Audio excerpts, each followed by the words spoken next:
All right, it is 11:39 a.m., 20th of June 2025, and this is the 6th lecture for the history of mathematics, covering chapter 11 in Boyer and Bierbach's work, 3rd edition. Chapter 11, the Islamic hegemony.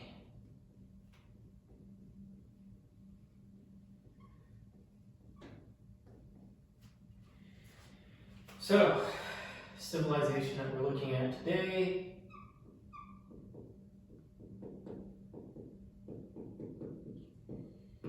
is the Islamic world.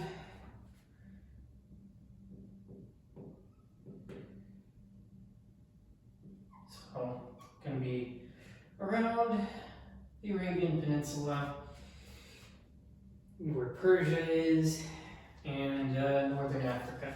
So it's, you'll have the Umayyads, Abbasids, Persian.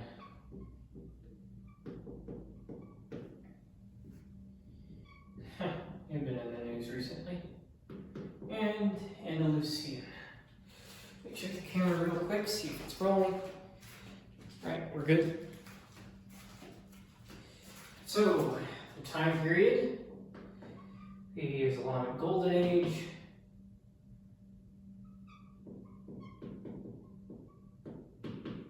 Circa 750 to 1450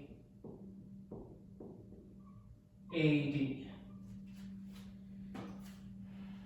Should span the rise of the Abbasid Caliphate through the Mongol invasions and into the early Ottoman scientific tradition.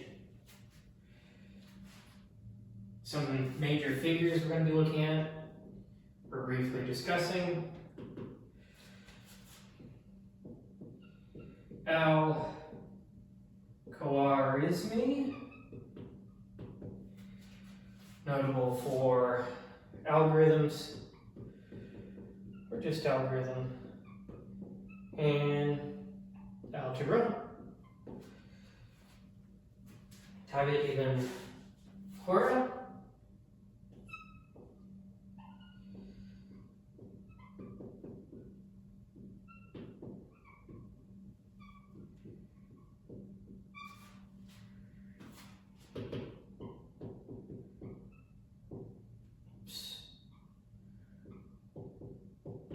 translations and generalizations.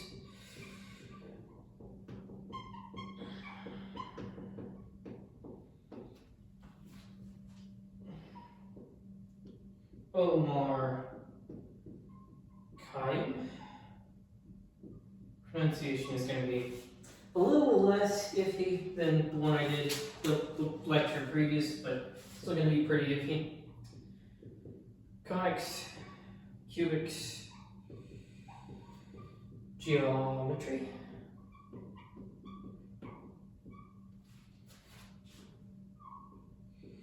Alhazen. Optics, conics. Oops, conics. Geometry.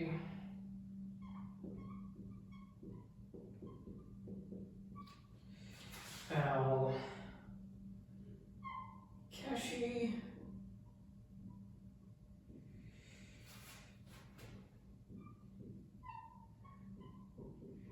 Decimal precision. That's going to be pretty interesting. High root finding.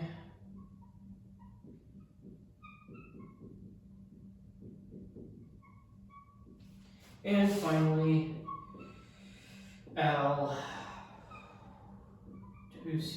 with non-Euclidean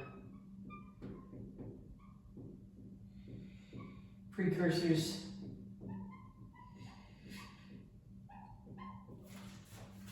and spherical trigonometry. Spherical trigonometry.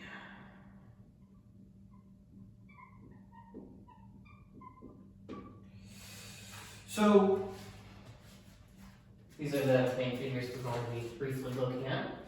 The problems that we're going to be getting into, same structure as the previous lectures. In the Islamic world, mathematics did not arise from the void. It emerged at the junction of empire and eternity. What do I mean by that? Well, they inherited Babylonian tables, Greek mathematical rigor, India's numerals, and Persia's astronomy. But they did not merely preserve, they transfigured, they synthesized out of it. The Arabs didn't fear the names of the ancients, they revered them. So, a special sort of fear, rather. Aristotle, Euclid, Galen, however you pronounce that, Ptolemy, Brahmagupta, Arabhata. They translated not just their words, but their worlds. Where East honored intuition, from what we've seen, and West demanded proof, with a little, of course, intuition has to be in there, but it has that rigorousness that the Greeks had that we saw earlier. Islamic mathematics formed a bridge, syncretic, rigorous, and recursive. Their mathematics was not whispered in temples. It was debated in bazaars, solved in scriptoria, applied in inheritance law, astrology, trade, and the shape of the stars. To write algebra was to speak law. To tabulate sign was to praise the heavens. To refine the algorithm was to serve God through order. They did not fear foreknowledge. They absorbed it, named it, and gave it rules. A name became a method. A language became a code. A conquered library, in some cases, became, in one specific case, became a house of wisdom. Where others burned, they remembered. Where others doubted, they calculated. This was not merely Islamic mathematics, it was the memory of the world, reborn in Arabic. And so we'll see how the Islamic world takes all of these different traditions of mathematics and blends it into one cohesive dialogue. Let's take a look at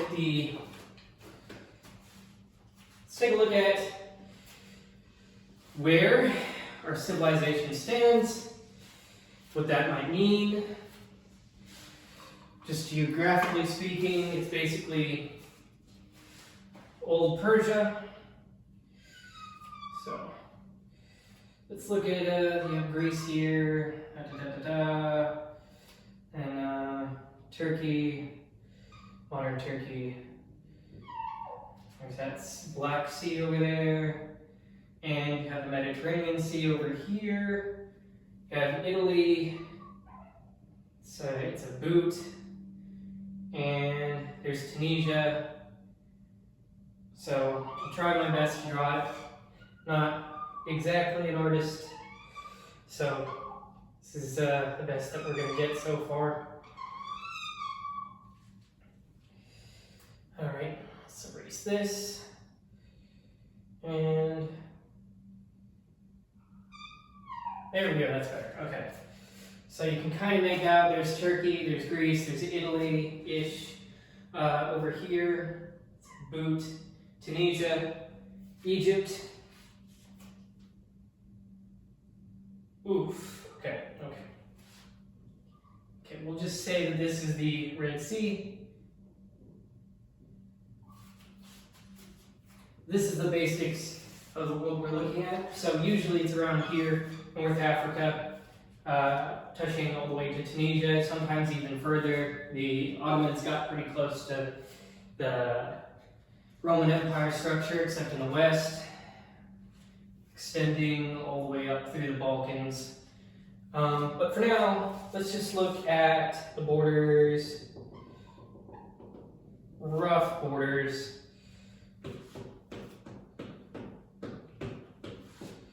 of the Abbasid Caliphate. This is roughly 850 AD, Abbasid Caliphate. So it falls right into the center, big chunk of the center of the time frame we're looking at. So that's why it's there. And you can see how the merging of traditions from the East and West, mathematically speaking, emerges as a result of geographical positioning. They are right where the old Persian Empire used to be, empires used to be rather, sitting in where the Parthians would dish out what exactly goes east and what exactly goes west in their foreign policy. The Islamic world, in this sense, will take that and work with that and compile that into a mathematical narrative and further mathematical discovery. So, let's look at some problems and solutions within this framework.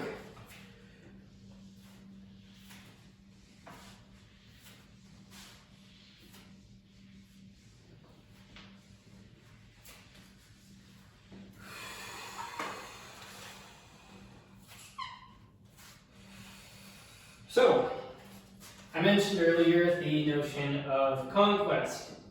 Can conquest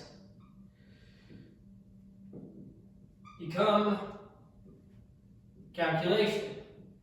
Well, easy answer. Yes. In fact, it can even be calculation. It can even involve calculation, as we saw with Archimedes in Syracuse.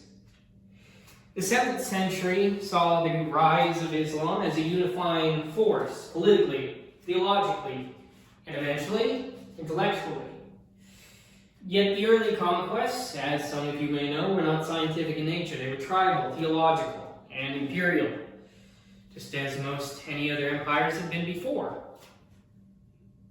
How then did an empire of largely illiterate desert nomads become the greatest mathematical synthesis engine of this time period, of the medieval world? This isn't a question just of history per se, but of transformation. How does an empire go from sword to scroll? How does plunder become preservation? Well, by 750 AD, the Abbasid Caliphate, whose borders I showed you there, roughly, had moved its capital to Baghdad, strategically between Persian, Greek, and Indian zones of knowledge. Caliphs Al-Mansur and Al-Mamun initiated the translation movement, acquiring and translating texts from Byzantium in the west, India in the east. Multilingual scholars, particularly Nestorian Christians, Persians, and Jews, rendered Greek, Syriac, and Sanskrit words into Arabic. The House of Wisdom, Bayat al-Hikmah, became not just a library, but a research institution, translating, annotating, synthesizing works from the Greek world, Euclid, Ptolemy, Indian world, Brahmagupta, and Persian, Ch6 legacies were fused into a new canon. This moment parallels the Italian Renaissance in reverse, where Europe later rediscovered Greek thought via Arabic intermediaries. The Abbasids reached outward and back simultaneously. The Islamic world became a platform for mathematical fusion, integrating Greek logic and geometry, Indian numeration and trigonometry, and Persian astronomical and calendrical knowledge. It was the first global mathematical lingua franca since Alexandria, and its scope was a lot larger than Alexandria, of course, because of that fusion of east and west. And so, let's give just a brief visual of what this means.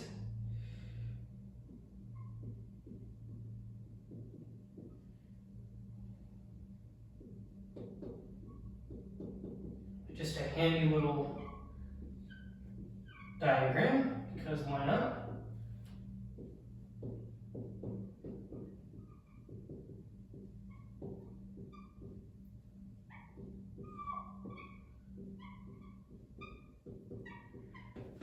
So you have the synthesis of Greek and Indian and carrying the bones of Persian civilization onward to give us the output of the greatest mathematical discoveries of the medieval era.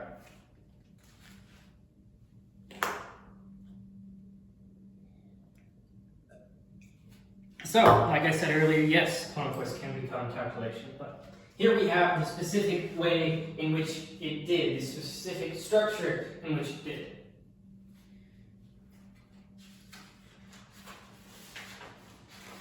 The Islamic Golden Age was not an age of originality alone. It wasn't the intuition of the Indians. It wasn't the search for the most harmonic thing like the Greeks. It was an age of integration with intention. They did not conquer to erase, they conquered to remember. The sword was a means, but the scroll was the memory. And Baghdad became the world's new axis of transmission. One of the examples we'll look at in this next, one of the examples of that, we'll look at this next problem posed and solution granted.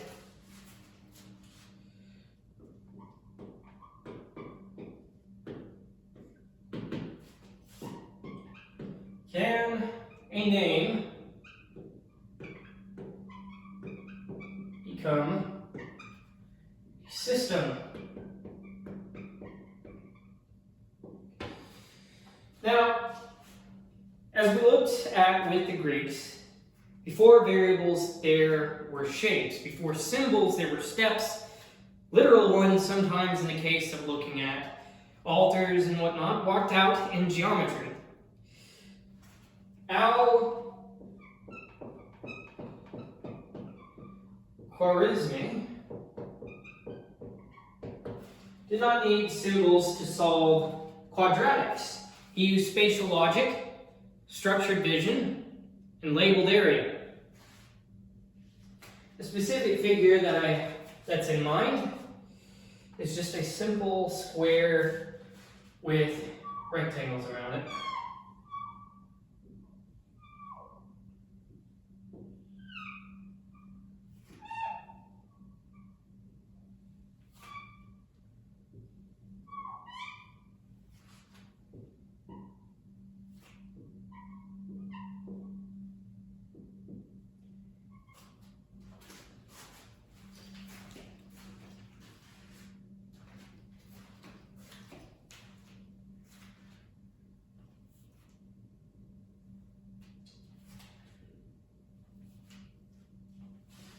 So we have here square AB, rectangle C, D, E, F. Let's say I want to solve equation x squared plus 10x is equal to 39. To solve the equation, Al-Khwarizmi employs area-based reasoning. He begins with a square of x denoted by points A, top left here, and B, bottom right. This square has area x squared. He appends 4 rectangles.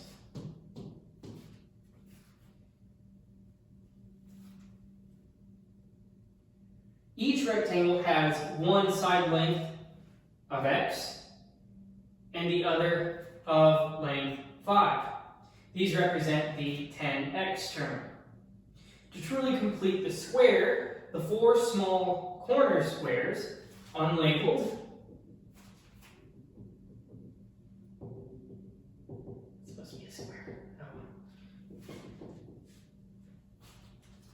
must be added. Each with area equal to 6.25 for a total of 25. This transforms the equation into x plus 5 squared is equal to 64. X is equal to 3.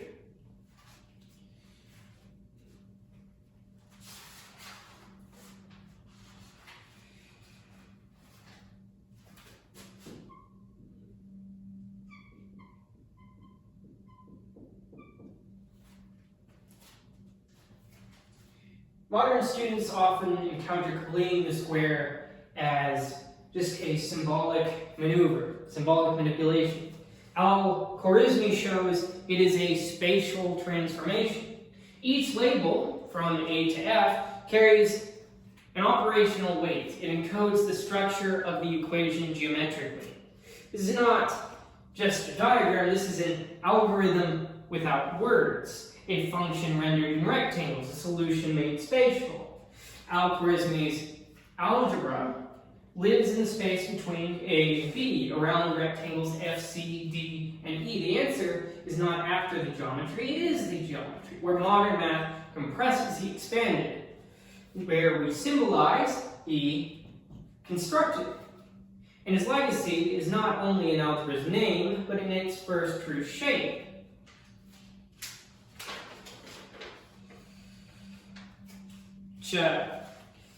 Yeah, by the way, algorithm comes from his name, so does algebra. The book goes into why exactly we got the terms that we got, but yeah, pretty cool stuff. So, can a name become a system? Absolutely. Algorithm comes from a rough sort of mistranslation of this guy's name.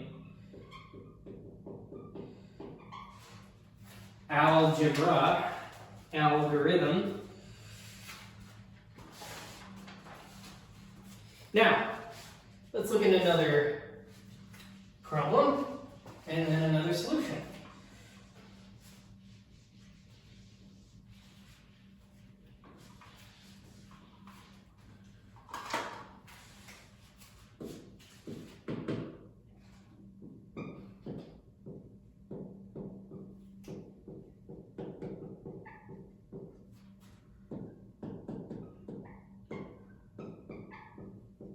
Can equations live without symbols? You can sort of get an inkling of the answer to that based on the way that we looked at problem 2. In a world without x or plus or an equal sign, how do you prove a solution? Well, you saw earlier you construct it. In this figure, let me show you. Let me write down this figure first, and then we can get to the heart of this.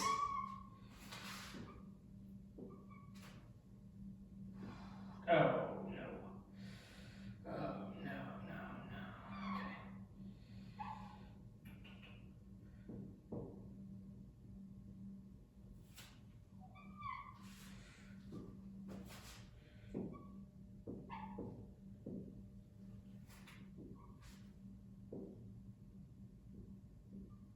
So this will be a square, but we'll make it.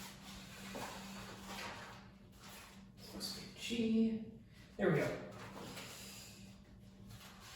In this figure, we'll show how Al-Khwarizmi solves an equation not with symbols, but with space, as we did in the previous one. He uses lengths, rectangles, and squares to manifest algebra before algebra had language. This was not metaphor, it was mathematics made visible. Solving x squared plus 21 is equal to 10x through this rectangle, AGHD. Al-Khwarizmi begins with a rectangle AGHD with the following layout. You have AG being that top horizontal segment, AH left vertical segment, HD this bottom segment here, right vertical segment being GD. The rectangle represents the total expression, 10x.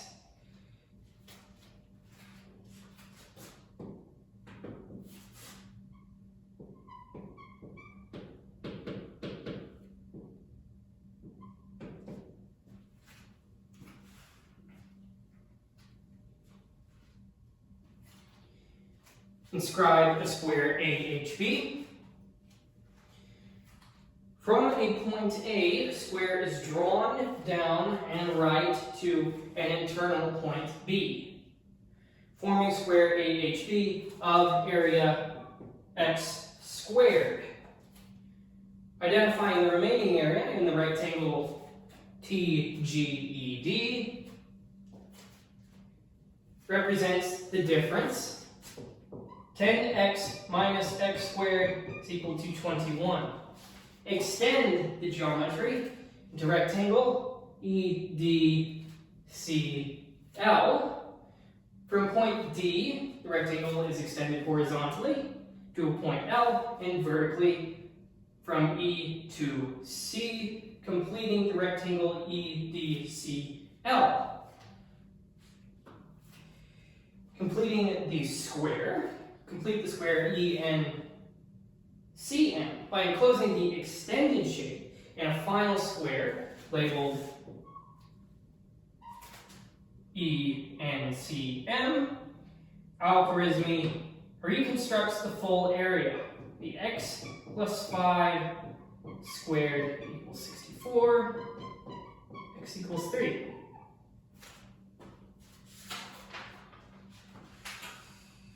So, the diagram isn't purely illustrative. It's computation. It is a method of computation. Each line segment is a mathematical term. Each extension is an operation. Each label is a variable in space.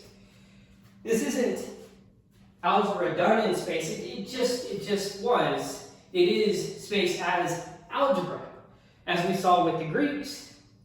Al-Khwarizmi inscribes the square of the unknown. He surrounds it with reason. He extends it until truth appears. When we write equations,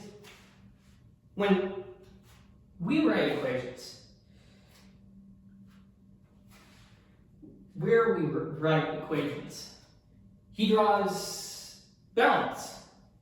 Where we calculate, he constructed. Before algebra had symbols, it had shape, and this shape, AG, HD, and beyond, held the proof.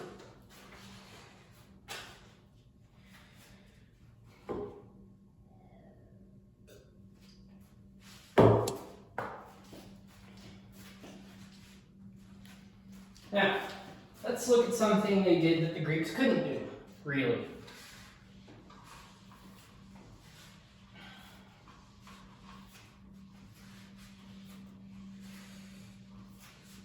Let's ask ourselves the question,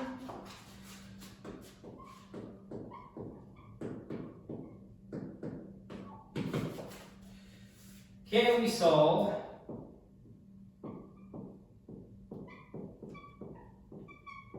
what the Greeks feared?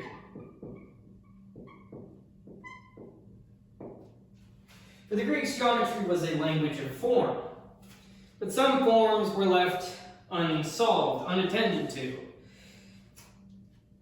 In the Islamic world, mathematicians not only preserved Huron's and Euclid's legacy, they expanded it. One challenge passed down as this. Given a triangle,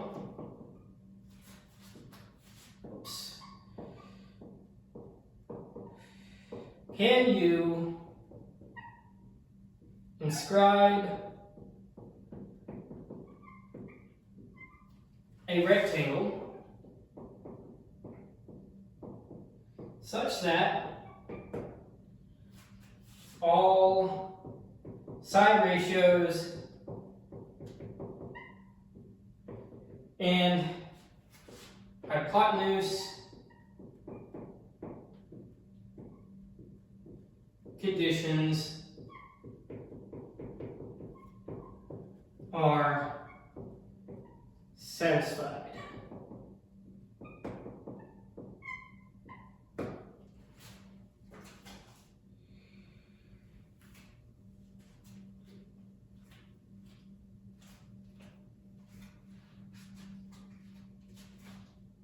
So, Al-Khwarizmi finds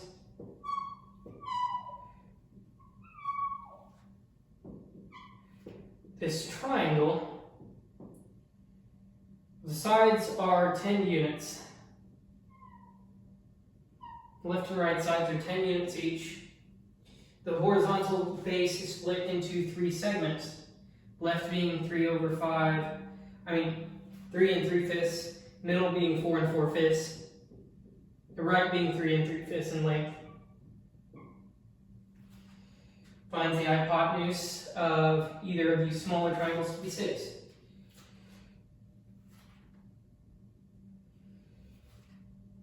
The triangle in this case is symmetric, with the rectangle sitting centrally in 3 base segments defined by its positioning. As you see there, each triangle has a known hypotenuse of 6 and base segment of 3 and 3/5.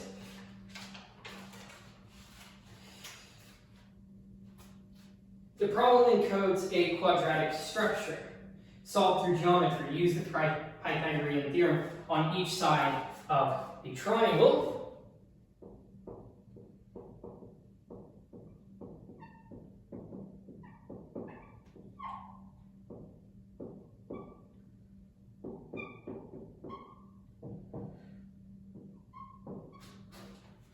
Rectangle side over 2 squared plus x squared is equal to 36. Use proportional reasoning across triangle segments.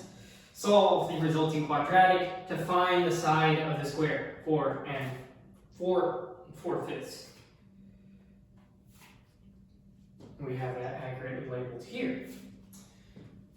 So Al-Khwarizmi found this triangle, and he used it to make out just generalized quadratic structures. This is geometry as equation without writing one, per se. So he didn't write this. This is a later thing that he attached to this, but he had other things like this. The problem teaches visual algebra through segment reasoning, quadratic structure via spatial decomposition. The Greeks revered number as ratio and recoiled when magnitude defied it. We saw that with the irrational numbers. To draw the square root of 2 was allowed. To name it was not. In this triangle, Al-Khwarizmi does what the Greeks would not. He solves for what is irrational, numeric, and precise. He does not fear fractional segments. He does not hide square roots in diagrams. He extracts them, calculates them, and affirms their legitimacy. This rectangle is not just inscribed, it is a confrontation with that early Greek fear, or perhaps disgust might be a better term. With incommensurability, with silence, with a fear long held in geometry's shadow, and in finding its side, 4 and 4/5, he makes the irrational rational, not by denial, but by mastery. So, dealt with squares there. All right.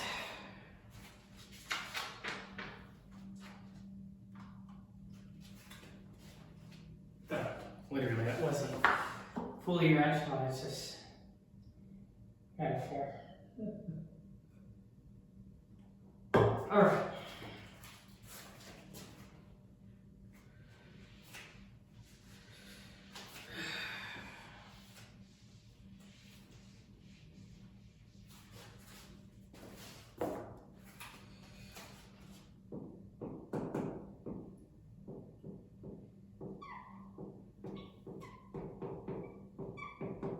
Can parallel lines converge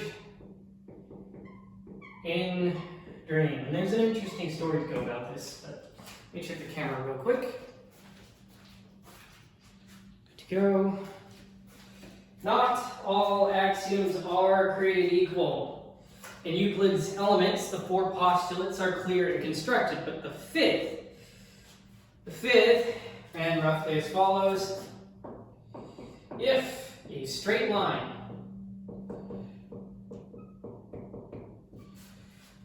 falling on two straight lines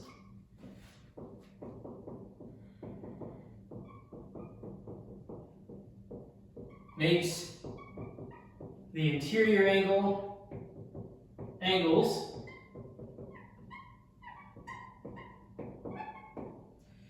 on the same side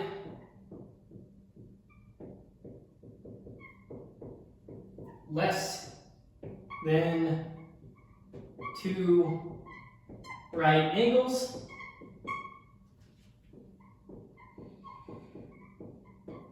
Then the two lines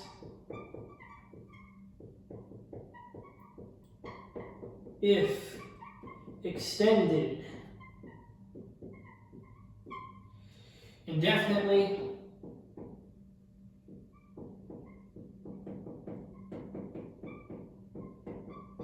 meet on that side.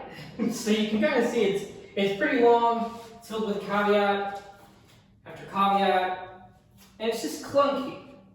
It's long, asymmetric, and unlike the others, not about building but predicting. Mathematics for centuries believed it could be proven from mathematicians for centuries, believed it could be proven from the others. Among them, Khayyam. In the 11th century, he tried not to refute Euclid, but to rescue this clunky contrivance. But by building so carefully on the other axioms that the fifth would emerge inevitably, thus negating the sole purpose of the fifth postulate. It didn't work, but in his effort, Khayyam unknowingly drew one of the first maps of non-Euclidean space. So let's take a look at that.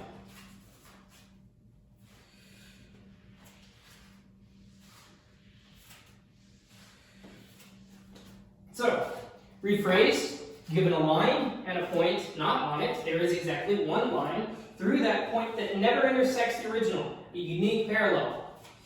If true, it preserves the flatness of space. If false, it opens curved geometries. Khayyam sought to prove it geometrically. The result was a system of constructed projections and symmetrical extensions anchored in triangle ABC.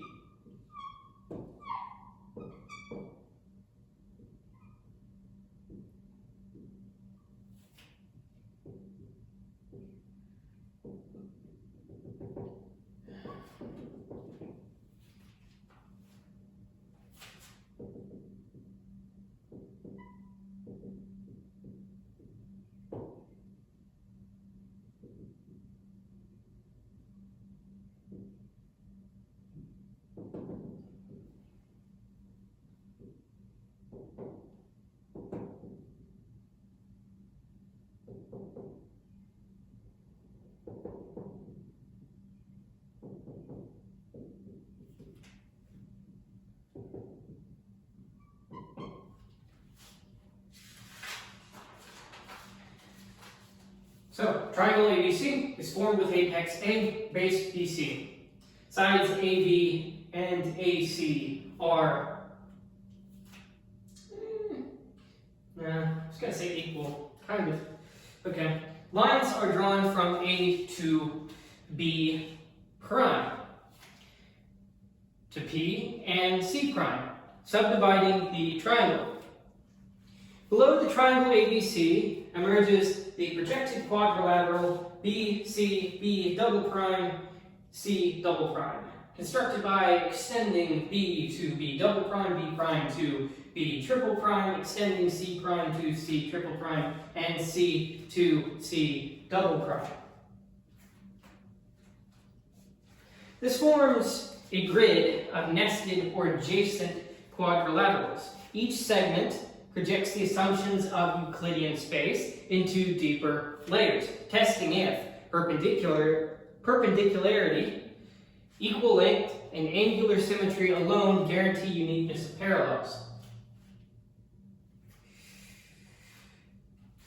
In this construction, Khayyam assumes only the first four postulates and constructs equal length perpendiculars, right angles on a shared baseline, reflectional symmetry.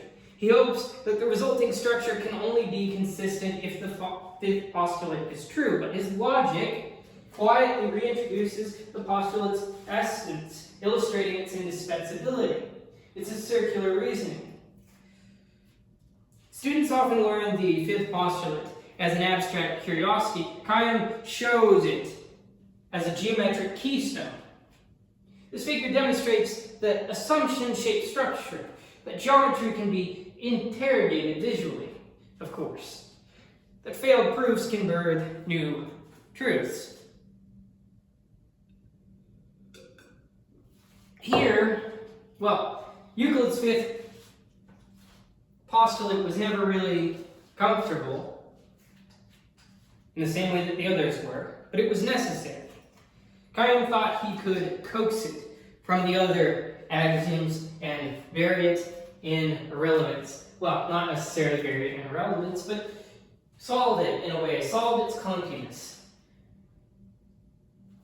Instead, he built the geometry where logic flowed downward into projections, quadrilaterals, and consequences. He didn't break Euclid, but he did bend the horizon. And beneath triangle ABC, where B double prime and C double prime extend into space, the dream of absolute parallelism begins to flicker. This is not a failure. It is a first step toward a new geometry, one Khayyam could not yet name, but which Lobachevsky and Belaya would one day claim.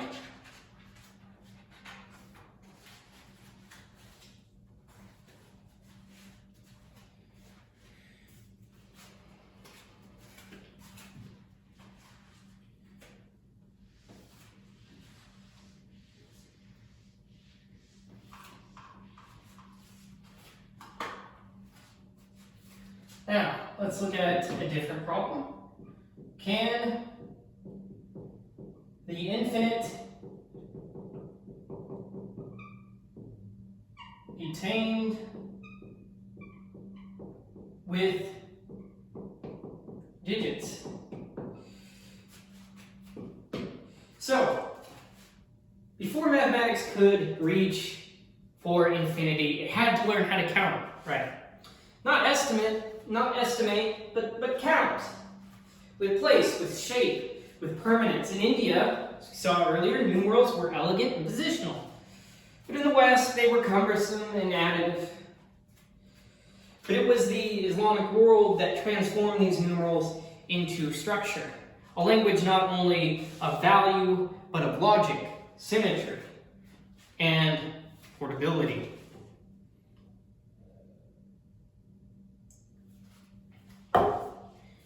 So let me just go ahead and show that that genealogical tree of what the digits would roughly look like. It's from the book. So you have Brahmi here.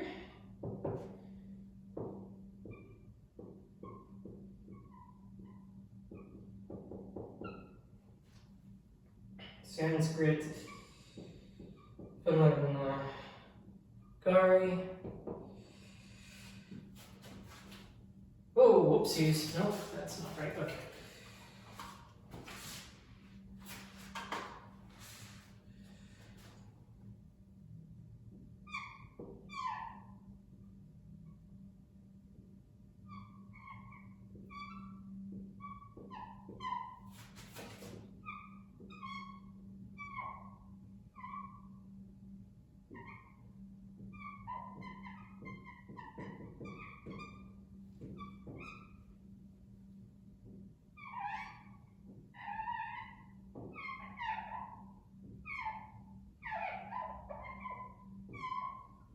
Oh, I'm butchering this.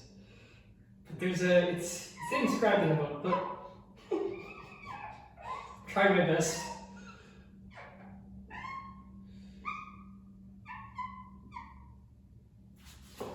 Okay, this is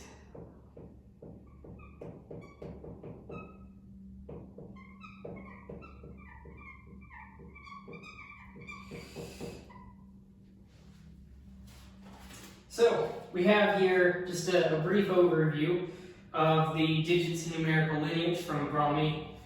Well, this one goes to Sanskrit Devanagari. So these Brahmi numerals emerged from 3rd century BC India, non-positional symbolic representations of number. So this kind of looks like a 6, 7, 5, 7, but it's not. It's just I messed that up. But you know, there is a 6 and a 7 in the in the last one there. But if you look at them both, so, you know what? We'll just kind of so you can see that. Yeah. So that's what I tried to construct.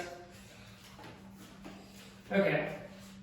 So you have the Brahmi numerals emerging around 3rd century BC. Gwaliot, however you pronounce that, traditional forms showing early features of place value structure. Divergence into 3 different stems. This is where my artistic expertise ends, at least in this space.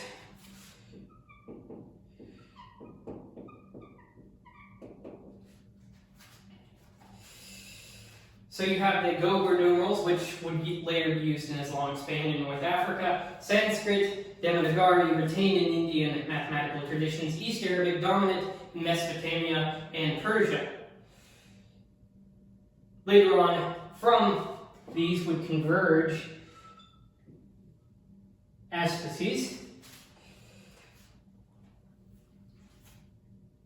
adapted Latinized forms that began to appear in European manuscripts.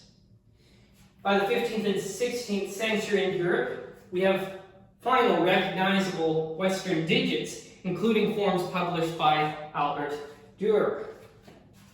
So this is whenever 16th century, we start to get reasonable, well, stuff that we can recognize today. 16th century. So we have this family tree of digits, origins in the Brahmi script, leading to multiple regional variants before convergence in modern Western forms in the 15th and 16th century. But none of that could happen if it wasn't all gathered together within the Islamic world, within their golden age. It's an intellectual infrastructure that's means of preservation lied in the hands of Islamic scholars. It visually encodes how the idea of number traveled from India to Persia to Spain to printing presses in the Western world. This visual lineage enabled the development of decimal fractions in the case of Al-Kashi, positional arithmetic in the case of al-Khwarizmi, efficient algorithms for root finding and approximation. Without this digit system, neither pi, which Al-Kashi was able to approximate to 16 digits, nor algebra would be practically accessible. Students might take decimals, might take digits for granted, but this reminds us that numerals are historical artifacts, that every symbol we write carries ancestral weight.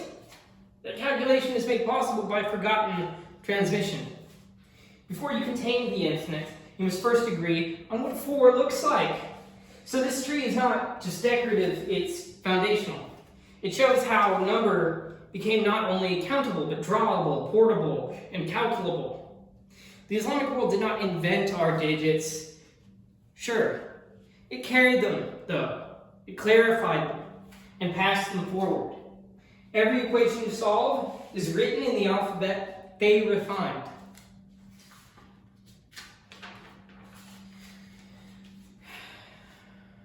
So, in the Islamic world, mathematics was not inherited only.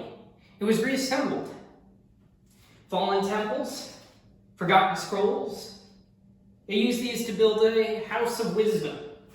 Greek proofs were not abandoned, they were translated. Hindu numerals were not feared, they were systematized. Babylonian methods were not erased, they were generalized. And if the infinite was not sung, it was solved. They gave us algebra not as theory, but as application. They gave us algorithm not as poetry, but as structure. And they gave us proof not as wonder, but as duty. Arabic mathematics was a mirror of the empire, vast, hybrid, lawful, drawn from many, yet ruled by form. And so, we get a comparative mathematical cosmology of the Greeks viewing number as perfection, geometry as truth, the irrational as threat. The Indians, number as vibration, mathematics as resonance, the infinite as invocation. And finally, the Islamic world, number as structure, mathematics as synthesis, the infinite as precision.